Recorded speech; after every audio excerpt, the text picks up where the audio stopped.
Hello and welcome to the Animation Essay Podcast. I'm Julia Smuts, Louw, and this month I'm excited to bring you a conversation with Alex Rockwell, acclaimed producer and writer on decades worth of beloved kids content, both animated and puppet-based. Having earned her spurs as Jim Henson's right-hand woman, her credits include Pajanimals, Slumberkins, Word Party, Norman Pickle Stripes, Bear in the Big Blue House, and of course, various shows featuring the Muppets. Alex had amazing stories to share from the hub of one of the world's most beloved properties, as well as insights for today's creators in a very different media landscape. Please enjoy. So, you've had an amazing background and career. Worked a lot with the amazing Jim Henson. My husband was very excited to hear that I was going to be talking to you because he spent the first 5 years of his life in the States and then emigrated here. And the one thing his mom brought with her was loads and loads of VHS tapes of Sesame Street, because she just wasn't sure what the programming would be here, here in South Africa, quite rightly. And that's the one thing she wanted for her kids was Sesame Street. So it's quite a testament to Yes, I think you guys will achieve. But that's the one piece of America she wanted to take. well, she has excellent taste, in my opinion. But I also think that points to something that's hard that this, the generations that have come since that are young now don't really fully fathom what certainly in the States, but I think also worldwide, what a catastrophic kind of creative explosion Jim Henson was essentially, and Sesame Street, and then the Muppet Show, which of course was shot in England and traveled worldwide too.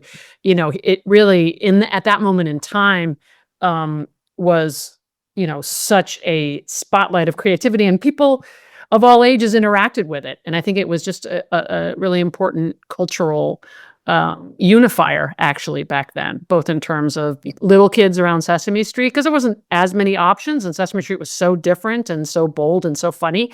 And then also around Muppet Show, which took introduced American culture all around the world. They were both really big things. And I was like 8 or 9 when Sesame came out, and I watched my brothers watch it, and I was mesmerized by it. And then Muppet Show, I was around 15, and it became the show that brought my family together around the television. So I was a huge Jim Henson fan. And then, fortunate enough, through the bizarre twists and turns of fate, I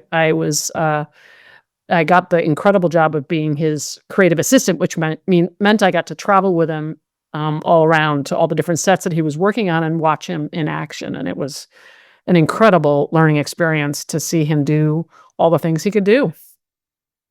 Yeah. Do you think that impact that his work had was a question of like, cometh the hour, cometh the man? Do you think that the TV environment was like looking for something that could be that sort of edutainment tool? Because I remember some of the thinking that went into it. I'm not sure how much of it was his. I'm sure a lot of it. It might have been in Malcolm Gladwell's book that I read it, but I think there was also not really good research that went into what lands better with kids. Is it just puppets or just real people? And then the science showed that when you bring them together, that like somehow really lights things up for kids. Yeah, that was a kismet. And that wasn't all, that was the marriage of Jim with what was called at that time Children's Television Workshop, which is now Sesame Workshop, run by Joan Gans Cooney. And Sesame Workshop had done huge amounts of research around making a television show that could fill a gap educationally, prepare kids, give kids a head start before hitting kindergarten by learning alphabet and numbers, and trying to appeal to all kids of all different backgrounds, not, and be this, beautiful universal show. So that was innovative in itself. And then the stroke of luck and genius, I would say, was to bring Jim in to create the characters along with Frank Oz and all the other puppeteers, because that brought life to, I think, a beautiful concept. But if it had just been the street without the Muppets, I don't know how that would have worked. The combination of the two was like the beauty of that creation. And I think it was timely in the sense that, there a lot is always said about television, but it was in its early days, and Jim was a big television fanatic, and he designed his puppetry very differently, using the frame of the television as the puppet theater, essentially. And so he had that innovation which is it's so it's everyone does it this way now. It's hard to realize that was an innovation. They used to shoot Cuckoo Fran and Ollie where the puppet theater was there and the puppets, and then a human was standing in front of it. Very different feeling from the puppets using the frame of the television, because then suddenly they felt like they were real in the real world.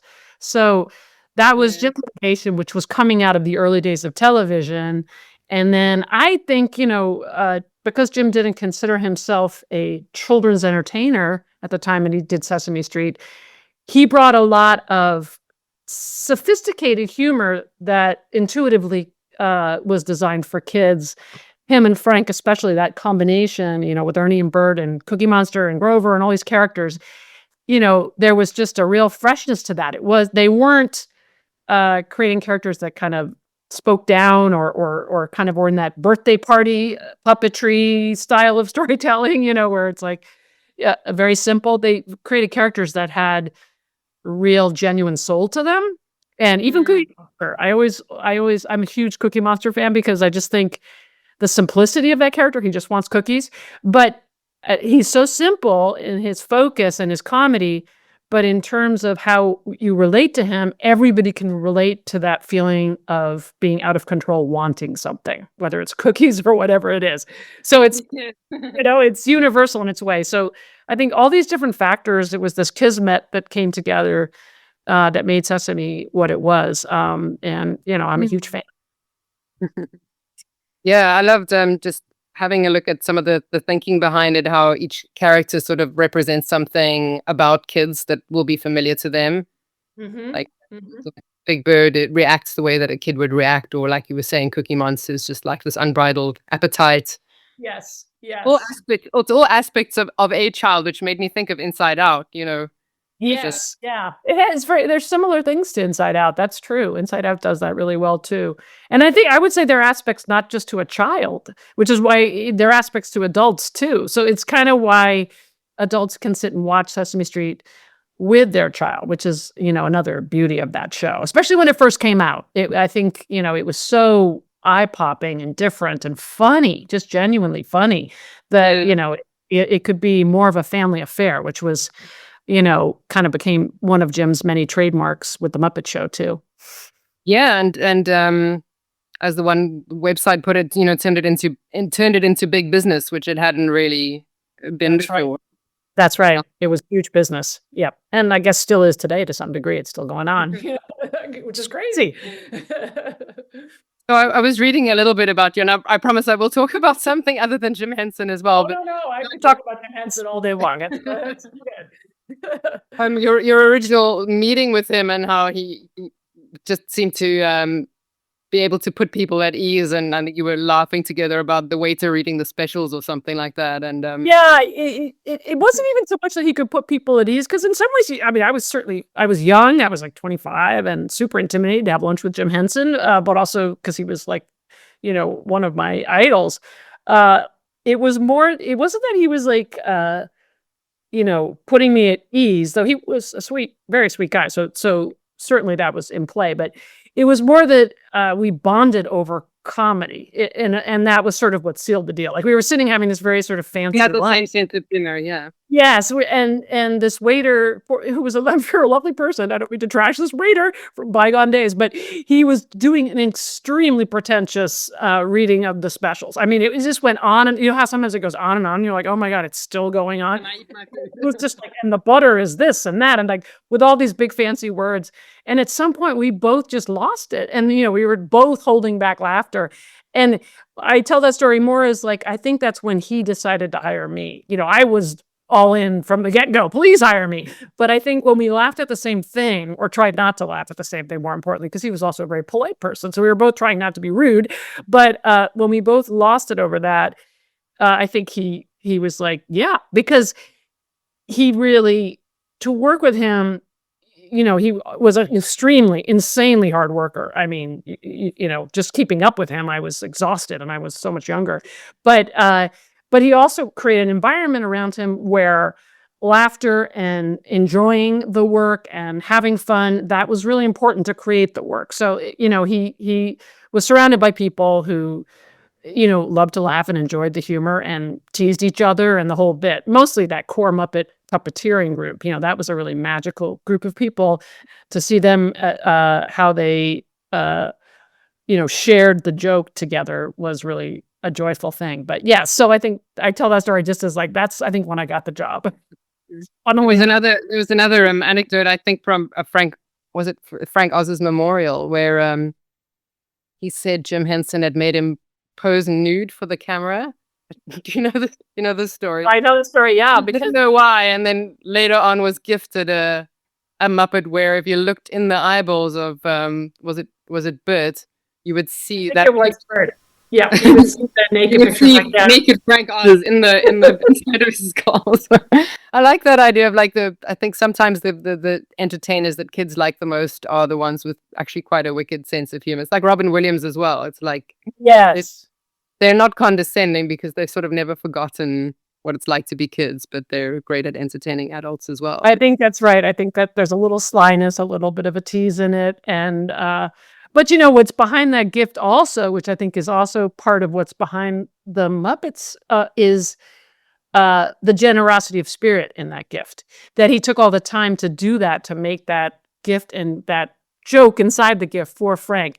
And I saw him do that all the time around Christmas. Like, this was a very busy man, and he would go to great efforts to find the right gift for people, and often making it himself.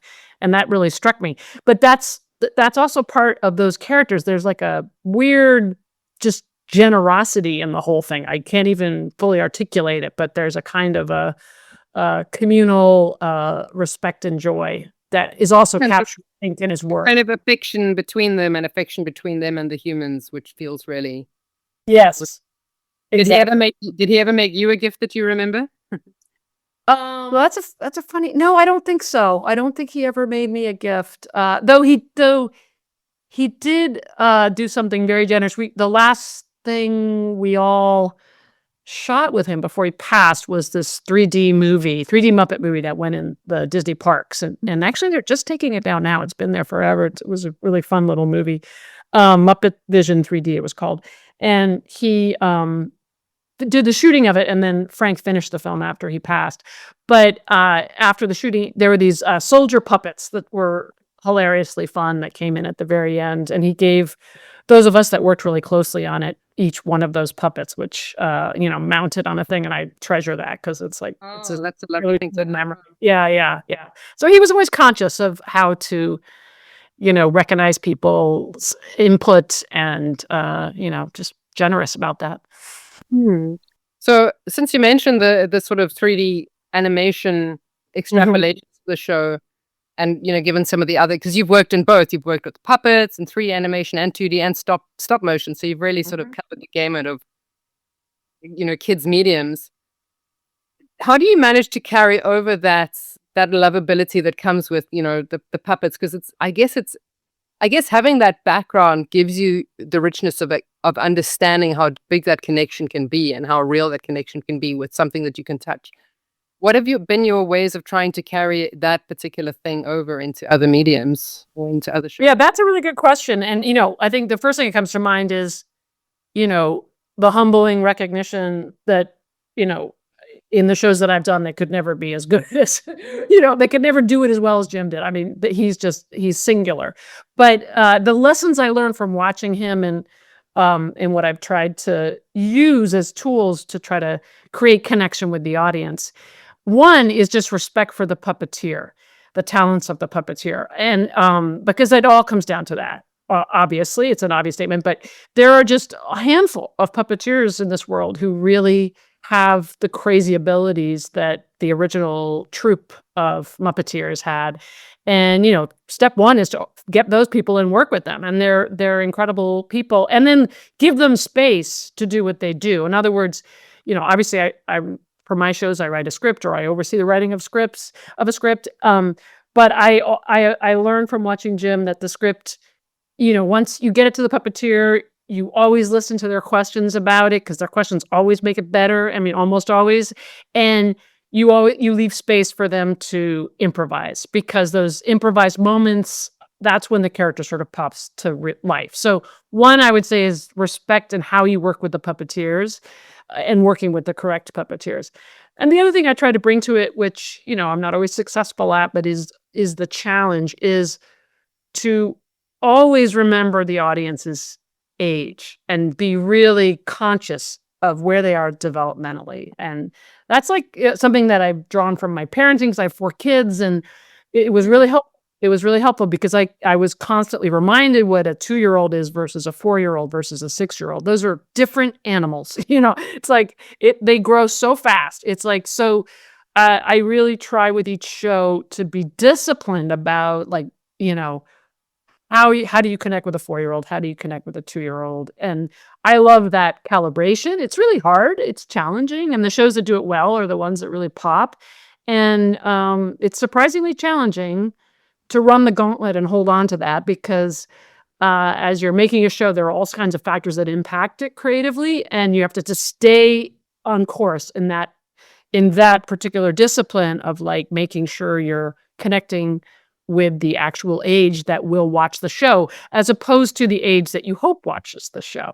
Like, it's like, it always sounds like a little bit like hubris when people are like, oh, this show is supposedly preschool, but it's for everybody. Well, is it? I mean, so that, maybe a Pixar movie, sure. But when you're getting down to this day and age where everyone's off on their own devices, you got to be really clear about who you're making the show for, and then respect the developmental psychology around that. So those are the 2 things. I don't think Jim thought that way, because he was a genius, so he didn't have to. He just naturally did all this stuff. But a character like Elmo was very impactful for me, and I did a Elmo movie with the great Kevin Clash, who performs Elmo, and that character was so beautiful at connecting with little kids, and that it's really designed well for its audience. And so that's the gold standard, is to try to do that. As someone that, as the person who has so much insight into the research and having had kids of those ages, do you feel like you need to kind of get involved with, I mean, in animation it would be the animator playing, the role of what you refer to as the puppeteer, but I guess the relationship's probably quite similar. Are you there on the floor with the director saying, this is not a connection a 4-year-old would understand, you should animate it this way? Or how do you? Well, How do you each style of production has a different way that you interact with it as a producer or a showrunner. When it's puppetry, obviously, I am definitely on the floor while they're shooting. Animation, if it's I've done shows with the Henson digital animation system, and that's a really cool system where that allows for the genius of the puppeteers to be shot live, but they're manipulating digital images. But that is like a live action production in the sense that I'm right there with them as they do it. So I can impact it directly. In 2D animation or other types of 3D animation, it's all about the voice performance and the storyboards. Those are the 2 places that a showrunner obviously really tries to, beyond the scripts, clearly tries to impact. And the voice artists are a lot like working with puppeteers, really talented voice artists. They just elevate everything. And again, you want to be flexible.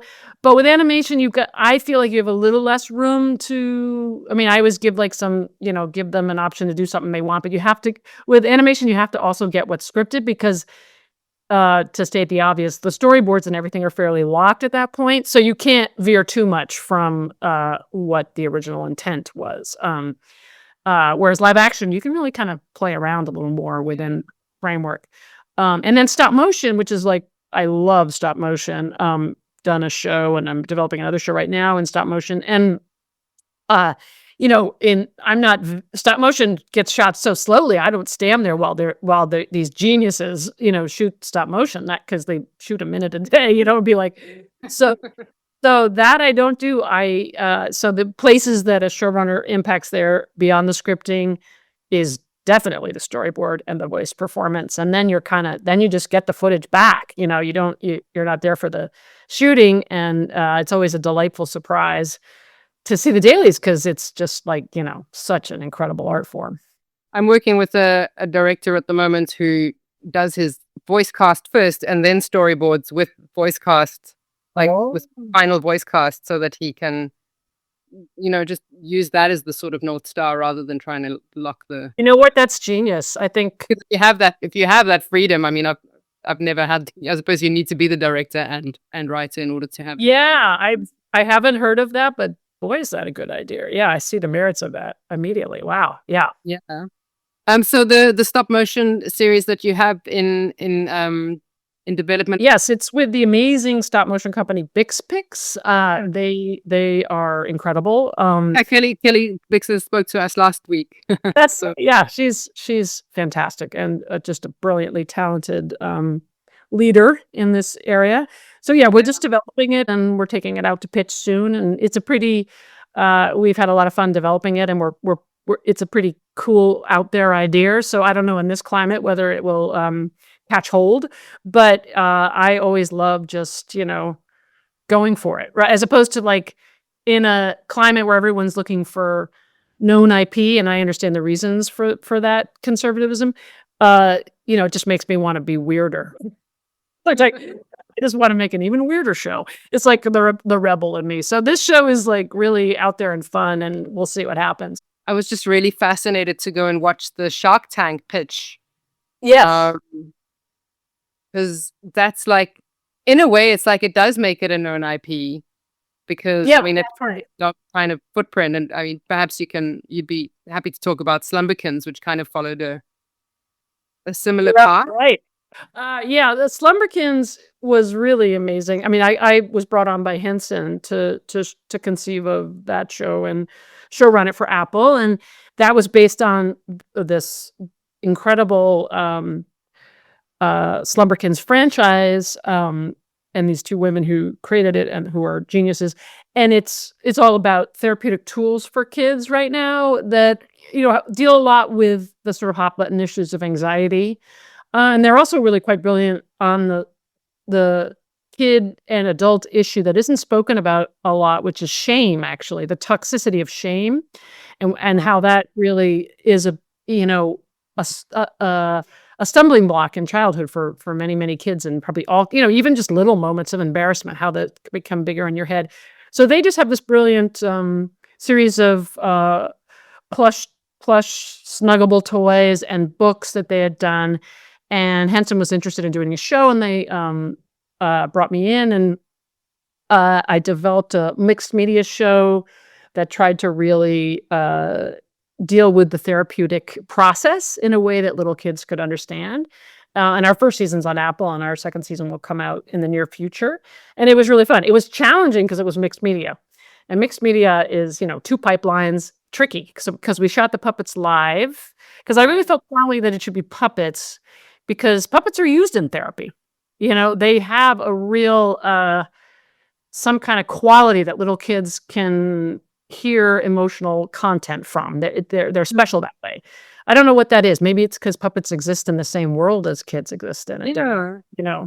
There's a tactile quality. That displacement, I think it's that kind of like, it's at one remove from the. That's right. So we use puppets, but I wanted to put it in a 2D animated world to make that world a little fantastical, and also just to kind of refresh what a puppet show can look like, because I get very frustrated by puppet sets. You have to build everything, and when you're on a budget, sometimes these sets all kind of start looking the same, and they have a sort of a, I don't want to say drabness, but there's like sometimes I just feel like in this universe now where so many shows, CGI shows and animated shows are so beautiful, sometimes the little simple puppet sets don't compete in my mind with what's out there. So I wanted to combine it with that, and it was fun to do, but it was challenging because everyone knows when you do mixed media, it's really tricky in post, and it's just this double pipeline issue for a preschool show is a challenge. But we did it, and it was really fun, and it turned out. I hope people think it turned out well. But what I'm gratified to see in the feedback on like Facebook and stuff, that we really tried to break these stories that had powerful emotional content that little kids would really relate to. We really tried to see our audience, if you will. And what's been fun to see is parents saying, "Oh my gosh, all these phrases we kind of put in, that to see them use them as tools with their kids, and that when their kid is having one of these kind of core issues that kids have, like afraid to go to sleep or whatever it is, that they watch the show over and over again. That was our hope, that we would connect with it. This show isn't about like the bells and whistles of really exciting shows like Paw Patrol. This is more about, can you sit with the feeling and get past it? And so, that's challenging from the point of view of being pure entertainment. But if you do connect with a kid on an emotion that they highly relate to, it's actually very, I think, it's very sticky. Yeah, and I think we need more of that kind of show because there's a lot of the other kind of show and Yes. not so It's great bad. for our kids' brains Yep. as popular as it might be. And I saw you worked with Dan Siegel. Yes, Dan Siegel was amazing. He's, I've read all his stuff and I've always been a total fan. He lives in Santa Monica where I live, so it's I've gone to lectures and stuff. So it was such a surprise and delight when Apple brought him on. They brought him on as like an Uber consultant. And of course, we worked with Dr. Alice over at Apple, who's a genius. So we're really well supported by really brilliant people who understand children so well, and that was a gift, a total gift. Yeah, I mean something that I really was a big takeout for me out of your discussion with us for WIA was how key this is for people trying to break into the market with their pitch bibles and show concepts, is to understand where it fits into curricula and sort of what's the right word for it? Like the psychosocial space that kids are in when they consume your show. You have to understand that and get to grips with it. And if possible, sort of bring on experts in that field. I was wondering, like, what would your advice be for people trying to break in terms of, is it good to sort of, or is it an option the way you did with framing it as a show about shame, to like actually go in with that as your big idea? Is like, where does this fit in with the child's emotional reality? I guess it would just be a bit daunting to creators who come in from a sort of from a creative angle as animators or story people, whatever they are, to feel like they can dip a toe in that space without a degree in psychology. Yeah, no, What's such a good the kind of question. market expectation at the moment of how much one should know about? Well, it's a really good question, and it's different with every potential buyer out there. And there, some buyers who don't, emphasize or care that as much about that developmental connection. So obviously some PBS curriculum is hugely important. Nickelodeon less so.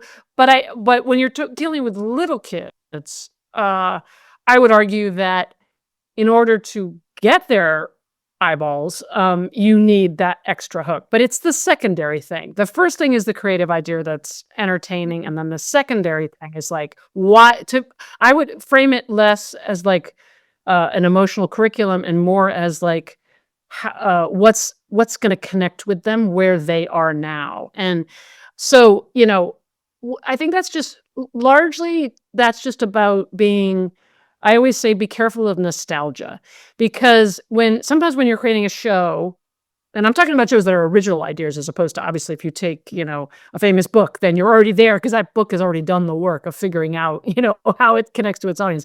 But, be careful of nostalgia, because often when you're creating, you will create something that you think you would have liked as a child, or you like now, and those things are all valid, but you have to see the child of today. And obviously there are things that are always common across time, but there's also particulars that, of this generation. Things are changing so fast. So it's about, being a little wary of nostalgia and not being too in love with your ideas, but it has to start with a creative idea. And then you follow up with like, well, why will this work? If it's a buddy comedy, what's the deeper thing that makes it interesting on an emotional level? Maybe, just the simplicity of something like one's an extrovert and one's an introvert, but both perspectives are valid. Like something like that.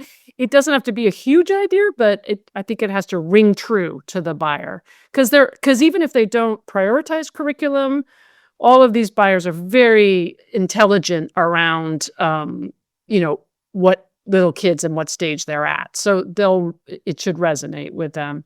But entertainment first, always. It has to be entertaining first. Slumberkins was an exception to that because it started on the curriculum side, but mostly, it's like have a fun idea and then make sure that idea has the depth to connect with its audience. The other thing I would say to people is what helped me, and maybe people with bigger and better imaginations don't need this, but be around little kids. If you don't have your own, go borrow some, because they're the best. For me, almost all of my ideas came out of some connection with watching my child and realizing something interesting about what it means to be a 2-year-old or a 3-year-old or 4-year-old, and I'd be like, oh, wow, that's weird. And then like an idea would come off of that authentic kind of piece of information that came from them. So I think being around kids is really crucial.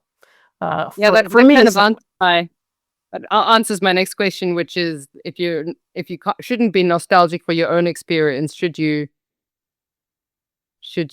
take your own children's experience as gospel, like, or because I think yeah, no, and yeah, I think neither is gospel, right? Because you definitely want to pull from your own childhood. I mean, someone like Maurice Sendak, the great Maurice Sendak, I don't think he was around little kids. He totally pulled from his experience, and he's so incredible. So it's not like you don't do that. It's just like I don't know. I just think because of how fast the world is changing, you want to pull from both things and not be like, you want to pull from nostalgia, your own experiences, which is going to why the idea is meaningful to you, but then also looking at kids today and like, okay, why would it be meaningful to them? And just have both things in play, however you can get there, But that said, sometimes just a good idea pops in your head and it doesn't matter, But if you're looking to kind of stimulate your brain and get more ideas, I think even just going to a playground sometimes or going to a children's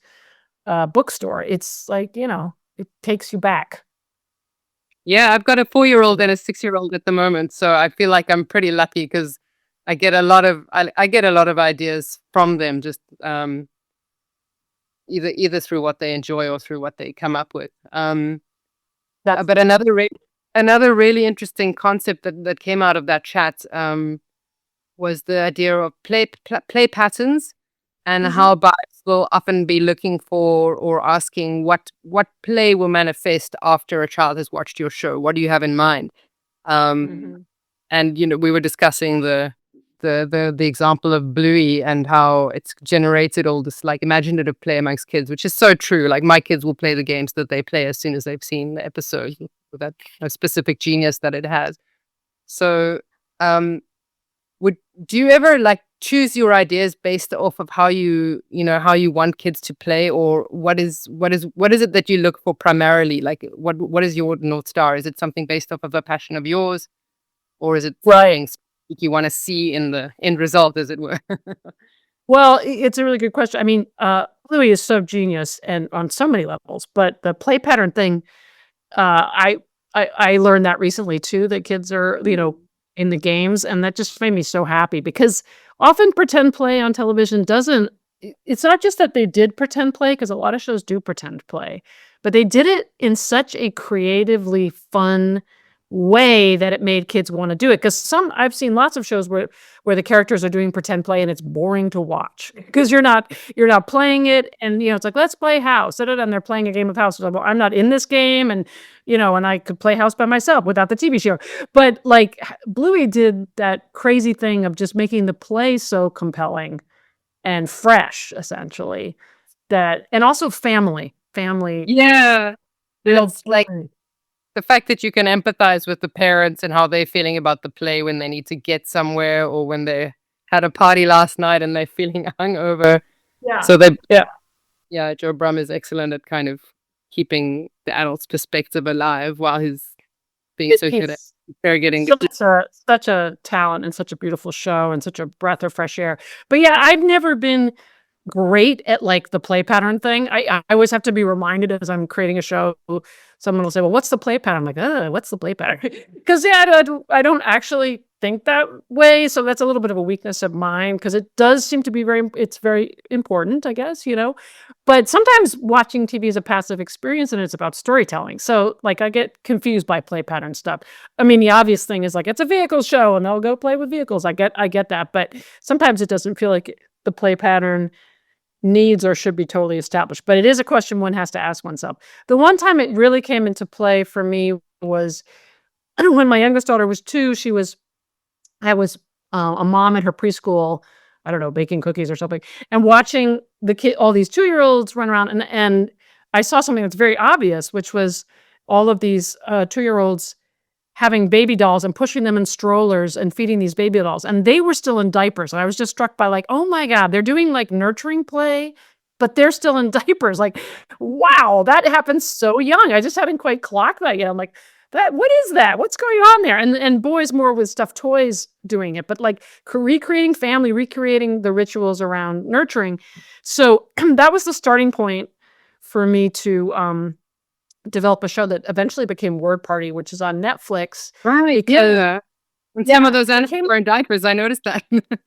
They're in diapers, but what I did is I made the audience the caretakers, or what I was trying to do is make the audience the caretakers of these baby animals that look to them for the answer. Yeah, so that show did come out of watching a play pattern, and also just, the Word Party is really stripped down with these really simple sets and everything intentionally, so that it really is about these moments in a toddler's day, like, oh, it's time to feed the babies, up, it's time for the babies to go to sleep, and the babies look to what we call the big kids, which is the audience, for advice and nurturing in all these moments. And ultimately, I wanted to teach vocabulary, so it's mostly about the audience teaching the baby's vocabulary. But that was something where I saw the play, and then it kind of got me thinking about this whole way of doing a format. And but things are like, it's always kismet. A bunch of things come together, because at the same time, the Henson Company had said to me, I had done a show called Francis on their digital puppetry system, the early days of that system, and they were figuring it out, and it was super cool. And they had asked me, come up with a show that system will do really well. So I was thinking about this, in preschool that day, and then I also was thinking about the puppetry system, and so it was a question of merging those two things, and that's sort of how I started thinking about Word Party. So at that level, could you walk me through how it goes from this idea in your head? Obviously, you had the great kismet of they were looking for something that also fit with that. What happens next, and how do you kind of make it into something real? Is it like a bunch of meetings at higher and higher levels, or I mean, at your stage of seniority, can you kind of just say, like, this is what we're doing? Yeah, I mean, my relationship with the Henson Company is has been going on for, I think we're in the 4th decade or something.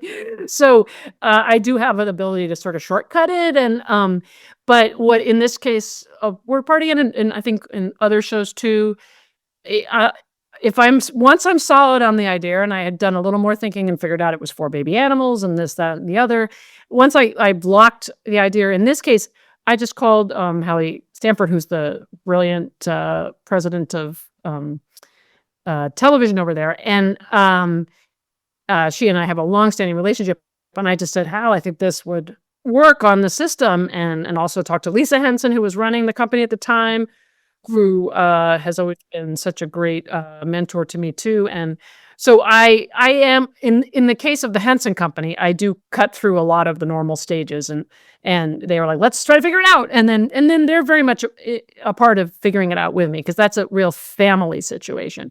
If I have an idea that outside of that isn't right for the Henson Company, or I'm approached with, like, can you do something like this outside of the Henson Company, then I go through the normal routes, which is, you spend time really working out the pitch of what you think it should be, and then you get on a Zoom with the major players and you pitch your take, obviously, and they either go for it or they don't. And if they do, they put you into development, and hopefully you're at that point paid something, and then you push that development along further into usually a mini Bible, a 3 or 4 page Bible, and then from there, you pitch to ideally with that entity, if it's a production company or whatever it is that you've joined with, then you pitch out to the buyers, and hopefully get a development deal that allows you to write the first couple scripts. So that's the normal approach. I like partnering before going to the buyer with a production company or with another producer or visual artist or whatever. I like kind of building the team because it's pitching is challenging. It's highly competitive now. So, as much you really want to go in with strong visuals if you can. And that means, being partnering with the visual side. So I try to do that. Yeah. But mostly it's about just getting it super clear in your head how you envision the show and being able to describe it efficiently and quickly. You have like 10 minutes. In those meetings where it's sort of outside of in-house stuff, what piece of the puzzle do you find creates the most confidence as something you've already got on board? I mean, you'll have your visuals that you commissioned. Is it a director? Do people kind of go like, oh, she's got voice talent, or well, they've got the studio? Like, which one of those things will be like the thing that makes people go like, oh, this has definitely got legs? Or is it Yeah, that's a a good good. idea? I think, for me in particular, because I'm not a visual artist, it's mostly has to be the strength of the idea because I'm mostly putting myself out front, right? But what's crucial, if you don't have good designs, don't show any designs. Really important, because that will kill it right on the A. If you have good designs, I think that's the strongest. Should you even try an animation if you don't have good designs? I mean, I've seen Yeah, no, I mean, with a script and people are like, I don't really read scripts, I look at pictures. yeah, I know it's a tricky one. It's a tricky one, but designs are so hard. It's so hard to get that right. It's a subjective thing. So, but yeah, good designs, I think, are a key element. Obviously, if you have some kind of connection to some kind of IP that has proven itself, the fact that it's out there, that helps too. I'm usually in the position of pitching original ideas because that's just what I've done. And so all I can do is bring a really strong, clear idea, my own passion, and ideally good designs, and ideally a production company like Henson or whoever else, like Bixpix, who can execute, who they'll be confident can execute. I think those are the elements I usually try to bring.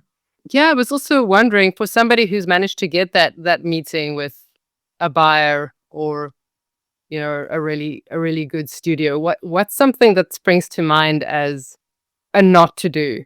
Like, and Oh, if you can delve into your past and think of any mistakes you wish you could have told yourself not to make. I always find those kinds of insights really interesting. yeah. Oh, I mean, one thing that comes right to mind, which is more, I've had people come to me and pitch something, and I've seen this, and I've probably done it too, but I'm not as aware of it. But I was talking about how great it is to pull inspiration from your kids. I always think it's a mistake if you talk about your kids on the pitch, because there's this thing, if people come in and they start with an idea, oh, we have this idea for called, Kitty Palooza. And it's based on, my little daughter has this little kitten she loves to play with, and she calls it Kitty Palooza. And you go on about your kid too much, they will gloss over, because there's this thing of like, your one kid is not the world, So you have to, I say, pull from your kids, but don't reference your kids. It just comes across as, to me, as unprofessional, but also naive. A little bit naive, like, just because your child loves it, you know what I mean? It might sound harsh, but that is one mistake I've had, received that mistake and been like, and the other thing I would say is, and I've made this mistake a lot, when you're pitching to a buyer, know what they already have. Like, do the deep dive research, so you don't pitch them something they're like, yeah, but we have this show already. It's like, that's just so embarrassing. And it's easy to do, actually. You can't know what they have in development, which is, often you'll pitch something and they're like, it's too close to something we have. There's no saving yourself from that particular pain. But I think just really doing the deep dive and finding out as much about, one, what they have, and two, what they're looking for. They usually, most high profile buyers will have put out into the world what they're looking for. I get that information maybe through my manager, and I don't know, if you don't have like a manager or an agent, how you get that kind of gold information, but it's out there. And sometimes they're quoted saying, we're really doubling down on fantasy or whatever it is. So it's just as much as you can know about what they might be looking for and what they already have. I think that's crucial, so you don't just step in it right out of the gate. Wow, that's really good advice. um Yeah, or even if something else similar is already showing, like, if somebody else has something similar. I mean, there's so much True. content now, I guess it's kind of hard to keep track of absolutely everything, especially on different continents. I know Um, it's overwhelming for sure, but even if another buyer has something similar, then I think it's just about that's okay because there is so much, you're always gonna hit something, but then you just key in on the what's different, just highlight what's different. mm. Is it a good idea also to have something else in your back pocket? I mean, not every pitch meeting will have an opportunity to pitch more than one thing, but I know there are sometimes people will say like, "Well, what else have you got?" I always Just think it's a great idea to have that. It's challenging because you're so focused on, I mean, if this is like a real pit, if it's a meet and greet, you should have, um, 3 or 4 ideas that you can pitch in 2 sentences just to try to, you know, hook them a little bit. And they might counter with, "Oh, like, you wanna oh, you if you pitch an idea that's vaguely fairy tale, let's say, they might counter by saying, "Oh, we're actually interested in fairy tales, but we wanna do it from the perspective of the 3 little pigs," or whatever. And then suddenly you're in dialogue with them, right? And that's great. And you're like, "Oh, that would be really cool. Can I come back with a take on that? I have some ideas already." So that is, I think, really smart. If you have a meet and greet, come with things in your pocket and be ready to be versatile and move and shift and bob and weave, per what they're telling you, right? Really listen to what they're saying. mm, I think that's crucial too. Don't be so set in your own things that it ultimately is a collaboration. You'll if you make a show, you have to hold on to the vision, but it's the process is a collaboration. So listening is good to hopefully get in dialogue until they'll let you pitch. Coming specifically to pitch a setup as a pitch. I don't think I've ever had the experience where I've gone through the whole 15 minutes of pitching and they've gone, "Do you have anything else?" But other people have. So I think it's okay. probably wise. It's just a harder segue if you've gone into great depth and then suddenly they're like, "Do you have anything else?" And you're like, "Oh, well, I was thinking about pigeons." It's a harder segue, but yes, always, right? Always have Yeah. a back pocket. We are at the end of the day salesmen, you I know, guess that, and at the but end of the day, we're especially kind of meet and selling greets. ourselves.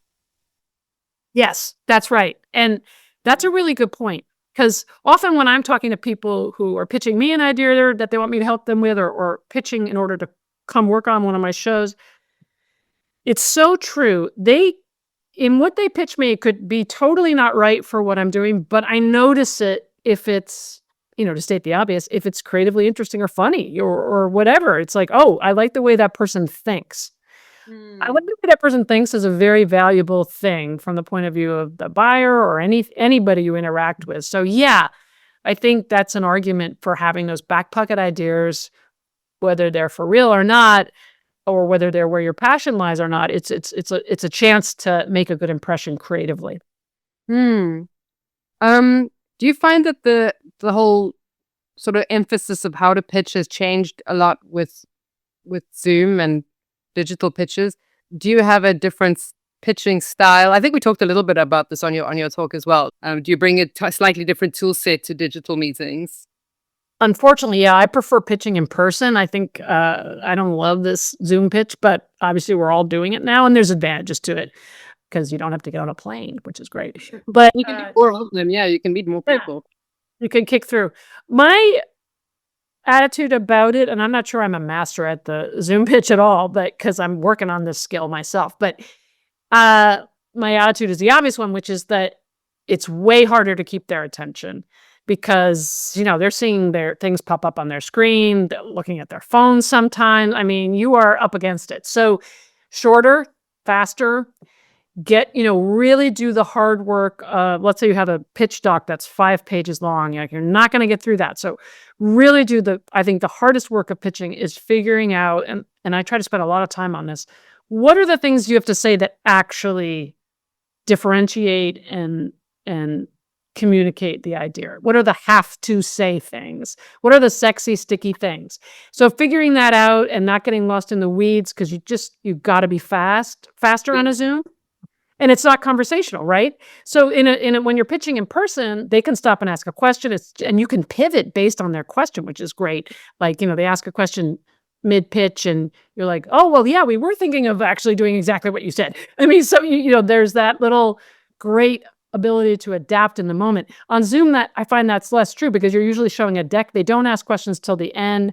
I don't like that as much, but all the more reason to keep the presentation as quick and sticky as you can. I vacillate on how, the visual side of things. Obviously, you've got to put up some visuals, but I think it's nice to cut back to faces for some of the pitch. Because I think if your visuals the whole time and you're just a teeny box, you lose connection at some point. So, like, it's awkward sometimes, but I like cutting back to faces so that they can see your passion about it, your genuine passion about it, and then go to the visual. So it's a combination of dancing back and forth, those two things. Hmm.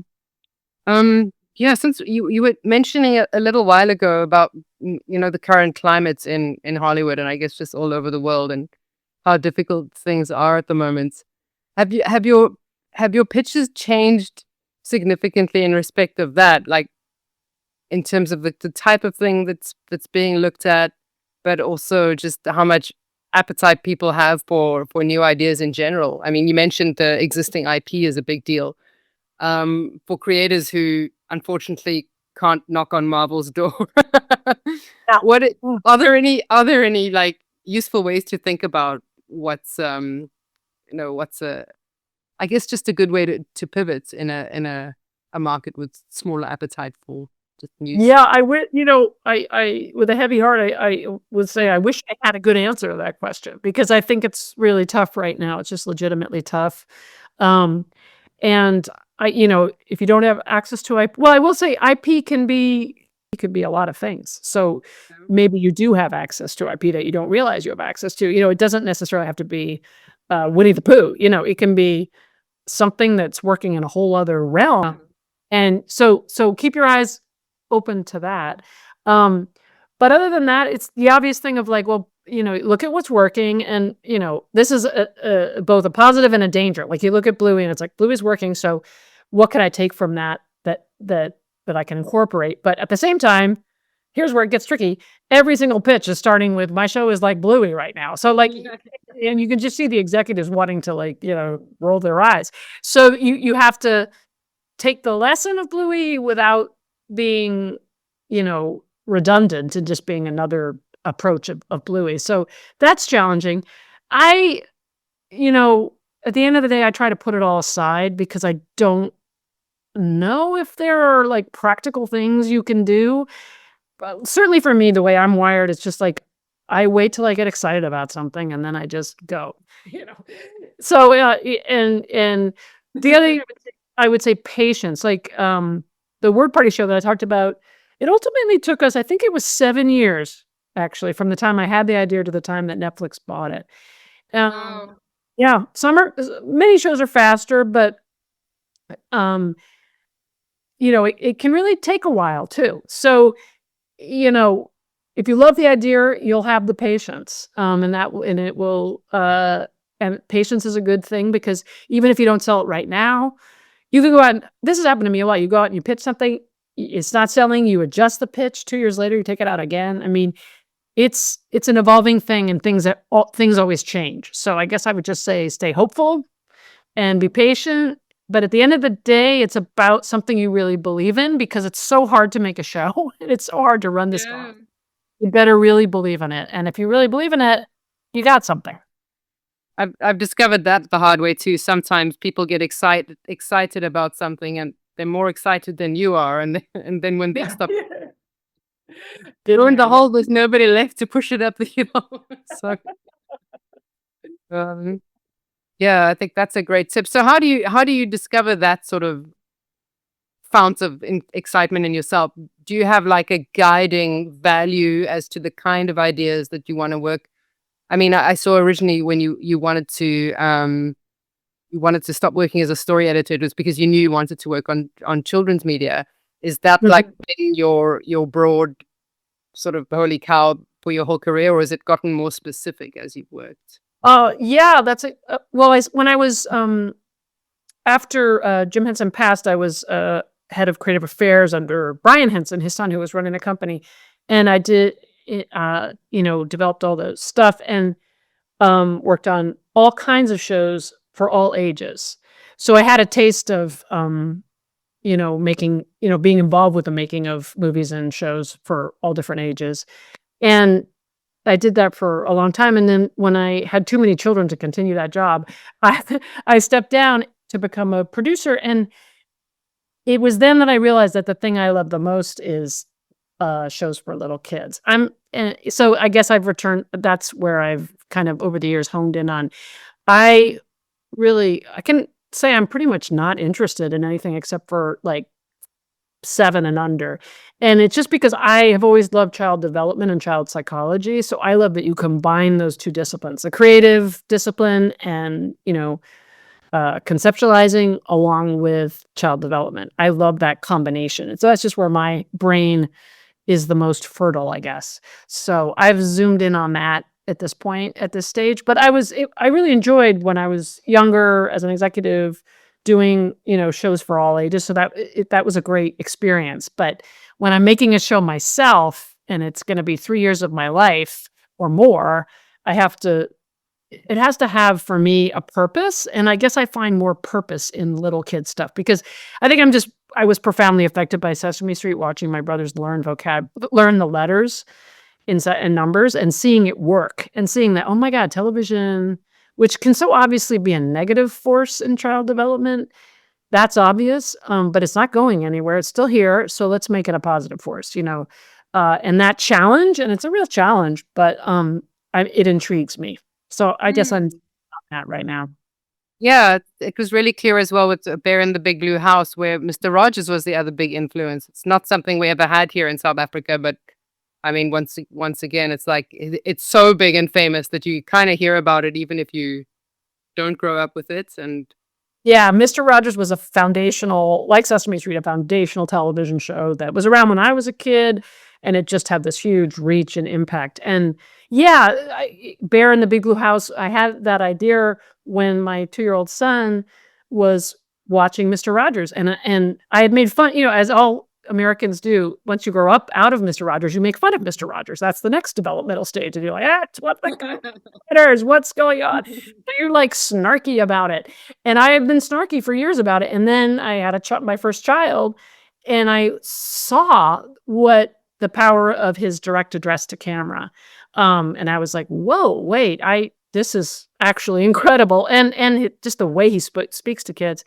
So I had said, "What it would have," my thought was, "What if we had a big Muppet bear, in a house doing the same thing that Mister Rogers does?" And then I had the kismet, and this is where it's really hard to give advice on development because so much of it is just, good luck that happens and strange moments that happen. But I was an executive then, not a producer, so I was meeting with the very talented Mitchell Kriegman, who had done Clarissa Explains It All, which is a direct address show. So I was like, oh, so I vaguely pitched him Mister Rogers with a big Muppet bear, and he had been thinking along the same line. So it was just this moment of kismet. And then we figured out the show together, and did a little pilot for Disney. And then he went off because I was still running creative affairs. He went off and made the show. So Bear in the Big Blue House, I'm really proud to have been part of the starter of that show and EP'd that show. But the huge credit goes to Mitchell Kriegman, who was the showrunner and really the creator. And he did a beautiful job with it. But yeah, that's an example of, of seeing something that works, but might need not an update because Mister Rogers is eternal, but just like there's another take on that little hat trick, Hmm. that little trick that's so cool. There's another way to take that and do something that is different, but trades on the same chemistry. Yeah, it's such a brilliant idea because I mean, Mr. Rogers obviously also rests on that sort of it had that like founders syndrome where Yeah. with his passing, you can't really replicate it, but with an animal or puppets, it's kind of eternal. Yes. So Exactly. And it just changes. And then of course, the other reason the show worked was the performer who performed Bear. And I remember sitting. His name is Noel, and he was sitting with Brian and watching auditions for that character, and that was really interesting because a lot of people had that. We had built a prototype of the bear puppet, which was a big deal, and people were trying. Different puppeteers were trying it, and Noel got on, and within a second, it was clear it was him. Like, this is where the other magic layer fell into, the good luck of it all, because he just was like, "Oh my god, that's the character." Like, and that's, until you see it, you don't know if it's there. And that was, another crucial piece. It wouldn't have been the same without him. Wow. Yeah. It's amazing how with all the examples you have, there seems to be an element of fate or luck. Always, Yeah. always, and I think that's probably true if you talk to anybody, and yourself. I mean, when you make content, don't you think there's always like, "Oh, that turned out to be really important," that writer or that performer or that, it's, and it goes back to the creative collaboration that's at the center of this work, no one does it alone. Someone has to have a strong vision, but then it's a lot of people make a show. Yeah. And I know I'm eating into the next hour. I just was wondering when you're talking about like the the kind of things you want to make for kids under 7. Mm. Does it weigh on your mind? I mean, it does for us all, but with climate change and so on, do you feel like what they're being asked to deal with needs to change quite radically? Or do Mhm. you feel like those foundational years should always be the same? It's like first you make the child feel that they're on stable ground and they need to learn these basic things and learn emotional Yeah. stability. A little bit of both, right? I mean, Change what kids learn in order to yeah. prepare them for very unstable reality. Yeah, well, I think, yeah, it's a really good question, and I think about it a lot. And the answer is a little bit of both. Obviously, there's still really important things they need to learn. Like, if your show teaches kids how to phonetically sound out the alphabet before they get to kindergarten, if they actually engage and learn that, hooray, right? That's always going to be good. There's so knowledge is great, and TV can teach, and that's really cool. But yes, it's a different world now, and to some extent, Slumberkins was an example of something that was trying to address the now of it all, because there's so much more anxiety in the world for little kids right Yeah. now. And Slumberkins was taking that. Kelly and Kaylee, who created the brand, they were really taking that on, and we tried to have the show do the same, to really address what you do with big feelings and how you process big feelings in your body and move forward. Um, and so, yeah, that was one that was sort of attuned to the time, about anxiety. So, yeah, I think you're always looking for what's happening now.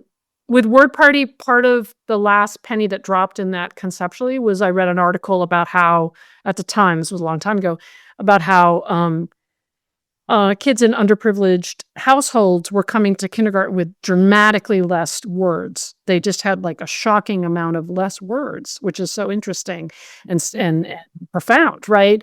And maybe because less books are being read or whatever was going on, or the difference between being in daycare or being at home and having your parent constantly narrate to you, which is a really important part of vocab learning. So for Word Party, the last penny that dropped was like, oh, we should make this show try to address just teaching words, vocabulary, because it turns out it's very hard once you get to kindergarten to catch up if you don't have that base set of vocabulary words. So having a purpose like that that's designed for the moment, I think just gives weight to the whole thing and makes it more exciting. But how climate change, I've thought about that a lot. It's like too big and scary to bring to little kids. So I don't know. I haven't figured that out. How do you talk about, to introduce a problem to kids that you can talk about recycling or something, but the truth is they can't solve this problem. Yeah. It's That's kind of what I created as well, but you can teach them to cherish nature and to like witness and cherish nature. And I think that's been my kind of way to resolve it, is that's the kind of show or movie or whatever that I want to make, is just That's exactly right. That's exactly right. I totally agree. Please make that. I'm trying. That's those that teach resilience and to cherish wildlife and nature. I think like we need resilient kids. They it shouldn't be on their shoulders to save the world. That's Um, right. Resilience is key, and that's one that's timely right now too. A little more resilience, and yes, appreciating nature is huge, and shows that attempt to do that or do that, I think, are super important right now. So that's great that you're doing that. I'm not sure if it was the same article I read that you read, but it was about the loss of nature words and how kids could name 100 logos like McDonald's or whatever, but they couldn't name two different trees, for instance. It's sort of Different similar. article, but totally to the point, right? Like there it is. That's exactly like what the article that I read for Word Party did. It just gives you a clear mandate, because knowing the words is part of the process of appreciating in a funny way. Like once you can give Exactly. Yeah. a word, it's in your world. So Then I think you kind of model it more in a more granular way because it has a name and it's different from that tree. And that's right. That's right. And nature's amazing, not only because of it inspires awe, and awe is obviously such a positive, important feeling that we're kind of losing track of with all our screens, but also just that, little kids being a part of a larger world and taking the focus off themselves is also really healthy. yeah, Understanding the world of nature.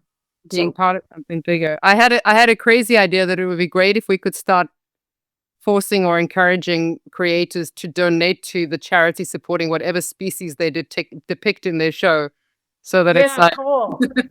Yeah, so that absolutely. creature has like rights in the show, Yeah. or royalties in the show. I love that. Maybe at the end, the creature makes a plea. So, could you donate to my cause? Like a big walrus. Please donate to my cause. Notice me in the background of the shot.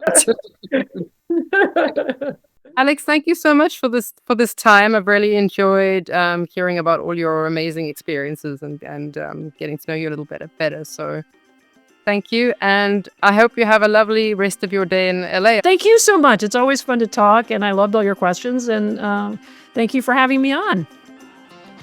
You can catch Slumberkins on Apple TV and Word Party, as well as some of Alex's other shows on Netflix. Until next time, I'm Julia Smuts. Thanks so much for joining us.